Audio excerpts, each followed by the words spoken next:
అలానే విశ్వాసరావు మరో 5 ఏళ్లలో మెట్రోపాలిటన్ సిటీస్ ఖాళీ కాబోతున్నాయి. దాంట్లో హైదరాబాద్ కూడా ఉంది. బెంగళూరు, హైదరాబాదు, ముంబై, ఢిల్లీ ఇలాంటి మెట్రో సిటీస్ చాలా వరకు ఖాళీ కాబోతున్నాయి.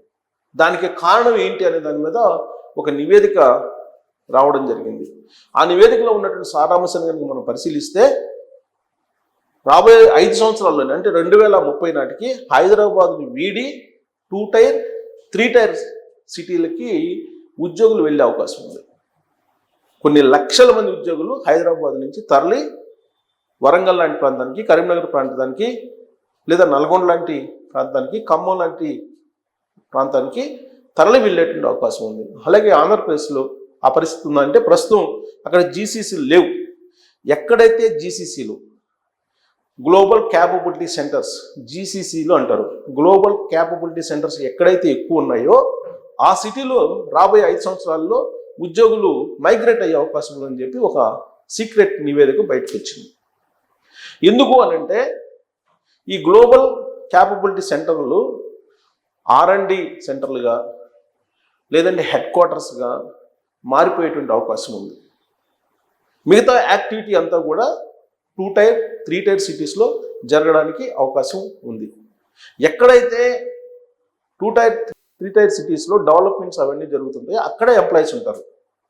కేవలం అడ్మినిస్ట్రేషన్ వరకే జీసీసీలు పరిమితం కాబోతున్నాయి. కాబట్టి ఎంప్లాయ్మెంట్ అనేది ఉండదు మెట్రోపాలిటన్ సిటీస్లో. కేవలం హెడ్ క్వార్టర్స్ మాత్రమే ఉంటాయి, హెడ్ క్వార్టర్స్ సంబంధించిన ఆఫీసులు మాత్రమే ఉంటాయి. అంటే కేవలం ఖాళీ అడ్మినిస్ట్రేషన్ వరకు మాత్రమే ఉంటుంది, అంతే తప్ప ఎంప్లాయ్మెంట్ అనేది ఉండదు.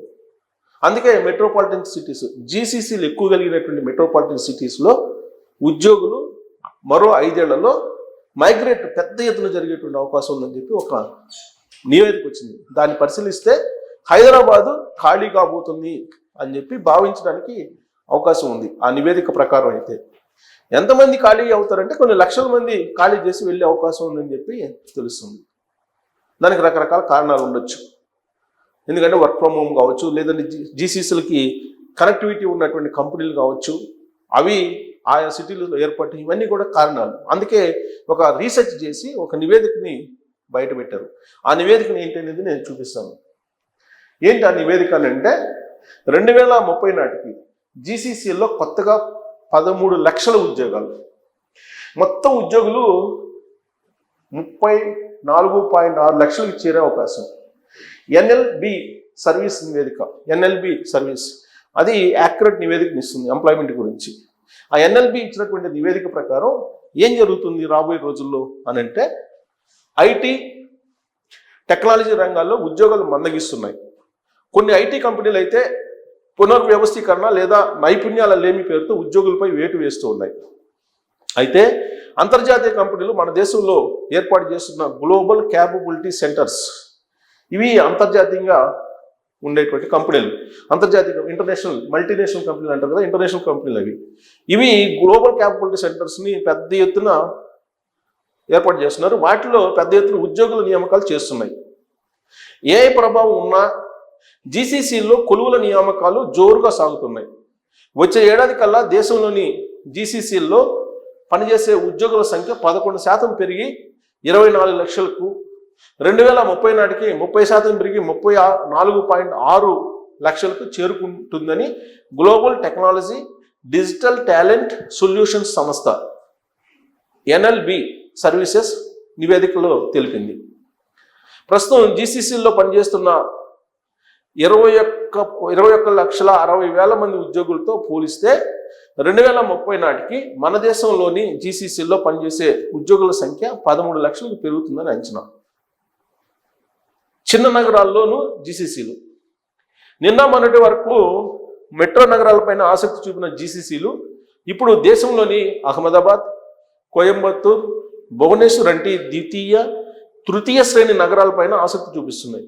ఈ నగరాల్లో జీసీసీలు ఏర్పాటు చేస్తే ఉద్యోగులు మెట్రో నగరాల్లోని జీసీసీతో పోలిస్తే 10 నుంచి 15% మాత్రమే ఉండడం, ఆఫీస్ నిర్వహణ ఖర్చులు 30 నుంచి 50% తక్కువగా ఉండడం, 20 నుంచి 35% తక్కువ జీతాలకే నిపుణులైనటువంటి ఉద్యోగులు దొరకడం ఇందుకు కలిసి వస్తుందని ఎన్ఎల్బి సర్వీసెస్ తెలిపింది. సో మెట్రో నగరాల్లో కంటే కూడా 2 టైర్ 3 టైర్ సిటీస్లో కనుక జీసీసీలను ఏర్పాటు చేస్తే వచ్చే బెనిఫిట్స్ ఏంటి అనేది చెప్పారు ఆ నివేదికలో. ఏంటి, 10 నుంచి 12% ఉంటుంది ఉద్యోగాలు మారేవాళ్ళు. ఇప్పుడు ఇక్కడ సెంట్రల్ మెట్రోపాలిటన్ సిటీస్లో ఉండే ఉద్యోగులు ఈజీగా మారుతున్నారంట, ఎక్కువ పర్సెంట్. కానీ అక్కడైతే ఉద్యోగాలు ఒక కంపెనీలో ఉంటే ఆ కంపెనీలో పనిచేసే ఉంటారంట. కేవలం మైగ్రేషన్ 10 నుంచి 12% ఉంటుందంట. అదే మెట్రో సిటీస్లో అయితే ఎక్కువ శాతం ఎవరిస్తే వాళ్ళకి వెళ్ళిపోతుంటారు. తర్వాత ఆఫీస్ స్పేస్ నిర్వహణ 10 నుంచి 50% తగ్గుతుందంట. ఇప్పుడు హైదరాబాద్లో పెట్టేదానికి వరంగల్లో పెట్టేదానికి చాలా తేడా ఉంటుంది కదా, అలాగే అమరావతిలో పెట్టేదానికి తేడా ఉంటుంది. సో కాబట్టి నిర్వహణ ఖర్చులు మెయింటెనెన్స్ వచ్చేసి 30 నుంచి 50% తగ్గినప్పుడు నీకు జీసీసీలు ఆటోమేటిక్గా మైగ్రేట్ అవుతాయి సిటీస్ నుంచి. 20 నుంచి 30% జీతాలు, ఇప్పుడు హైదరాబాద్లో జీతాలకి 2 టైర్ సిటీస్లో జీతాలకి 20 నుంచి 30% తక్కువ జీతాలు ఇచ్చిన ఉద్యోగులు వస్తున్నారట. ఇది నివేదికలో ఉన్నట్టు. సో ఆ కారణాల చేత 2030 నాటికి దేశంలోని జీసీసీల్లో పనిచేసే ఉద్యోగుల్లో 39% మంది, ఇప్పుడు ఉన్నటువంటి ఉద్యోగుల్లో 30% మంది, అంటే 2030 నాటికి కొత్తగా 13 లక్షలు అన్నారు. టోటల్గా వచ్చేసి మొత్తం ఉద్యోగులు 34 లక్షలు అయితే సుమారు 35 వేసుకోండి, 35 లక్షలు అయితే దాంట్లో 35% మంది అంటే దాదాపుగా 20 లక్షల మంది, దాదాపుగా 18 నుంచి 20 లక్షల మంది మైగ్రేట్ అవుతారంట. దాదాపుగా 19% మంది. సపోజ్ హైదరాబాద్లో 15 లక్షల మంది ఉద్యోగులు ఉన్నారు మొత్తం, ఐటీ కానీ ఎంప్లాయీస్ కానీ జీసీసీలో పనిచేసేటువంటి వాళ్ళు కానీ ఎవరైతే ఏమి టెక్నాలజీతో డైరెక్ట్గా ఇండైరెక్ట్గా సంబంధం ఉన్నట్టు వాళ్ళల్లో 35 అంటే 40% వేసుకో, 40% మంది మైగ్రేట్ అవుతారు. అంటే 15 లక్షల్లో నీకు 40% వేసుకోండి, 40% అంటే దాదాపుగా మీకు సగానికి సగం వెళ్ళిపోతారు. 15 లక్షల్లో దాదాపుగా 8 లక్షల మంది వెళ్ళిపోయే అవకాశం ఉంది. 7-8 లక్షల మంది మైగ్రేట్ అవుతారు, ఇక్కడి నుంచి వెళ్ళిపోతారు. ఎక్కడికి వెళ్తారు? ద్వితీయ తృతీయ శ్రేణి నగరాల్లోని జీసీసీలోనే పనిచేస్తారని ఈ నివేదిక పేర్కొంది. అప్పటికి మెట్రో నగరాల్లోని జీసీసీలు నాయకత్వం అంటే ఓన్లీ అక్కడ అడ్మినిస్ట్రేషన్ అనమాట, పరిపాలన, అడ్మినిస్ట్రేషను, నాయకత్వం, లీడర్షిప్ అంటే డైరెక్టర్స్ పెద్ద వాళ్ళే ఉంటారంట. R&D అంటే రీసెర్చ్ కేంద్రాలుగా పనిచేస్తే ద్వితీయ తృతీయ శ్రేణి నగరాల్లోని జీసీసీలు స్పెషలైజ్డ్ డెలివరీ కేంద్రాలుగా చేయనున్నాయి. సో డెలివరీ కేంద్రాలు ఎక్కడ ఉంటాయి? అక్కడ ఉంటాయి. డెలివరీ కేంద్రాలు ఎక్కడ ఉంటాయి? అక్కడ ఉద్యోగాలు ఉంటాయి ఎక్కువ. సో అక్కడ ఉంటాయి. దీంతో 2030 నాటికి ద్వితీయ తృతీయ నగరాల్లోని జీసీసీల్లో 7.8 లక్షల మందికి ఉద్యోగ అవకాశాలు ఏర్పడతాయని NLB services senior vice president Varun Sachdev చెప్పారు. ఇది ఆ సర్వీస్ సంస్థ చెప్పింది. NLB చెప్పింది దాని ప్రకారం ఇప్పుడు ఉండేటువంటి దేశం మొత్తం మీద ఉండేటువంటి ఉద్యోగుల్లో సుమారుగా 40% మంది మైగ్రేట్ అయ్యి వెళ్ళిపోతారంట ద్వితీయ శ్రేణి కానీ తృతీయ శ్రేణి నగరాలకి. కేవలం జీసీసీలు మాత్రం ఉంటాయంట. అంటే టాప్ ఎండ్లో ఉండేటువంటి ఉద్యోగులు, అడ్మినిస్ట్రేషన్ అంటే HR డిపార్ట్మెంట్లు ఇవే ఉంటాయి, అంతకుమించి ఏమి ఉండవు. మొత్తం ఉద్యోగులంతా ద్వితీయ తృతీయ శ్రేణి నగరాలకి వెళ్ళిపోతాయి. కాబట్టి హైదరాబాద్ ఖాళీ కాబోతుంది 2030 నాటికి.